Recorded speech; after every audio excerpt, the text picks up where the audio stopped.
Today's podcast is about how to make comparisons in English. I'm talking to my friend Anna. She comes from Canada, and she is going to tell us about some of the differences she has seen between Canada and England. I first came to England in January 2005.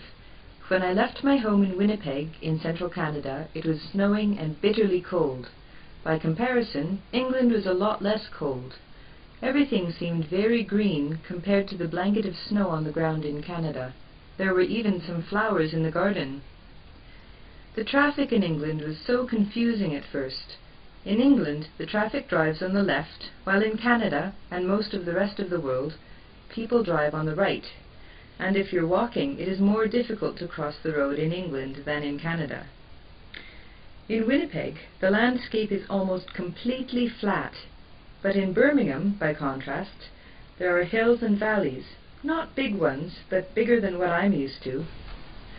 Everything seems smaller in England. The cars and houses, and things like refrigerators, for example. Houses in Canada are often built of timber, while in England they are generally built of brick or stone. If I go to the supermarket in Canada, I can find food in really big cans and containers, but in England, even the biggest cans of food look small. England is more racially and culturally diverse than the part of Canada I come from. I am not yet used to the different regional accents which people in England have.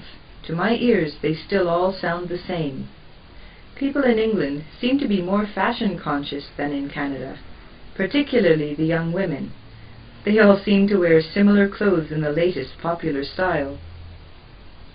In Canada, we are used to traveling quite long distances to go to the shops or to visit friends.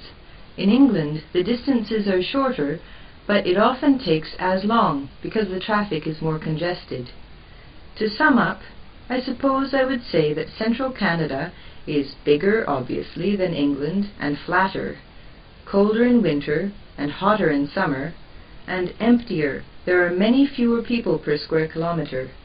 And England is smaller and much more crowded, and a lot wetter and greener. Goodbye.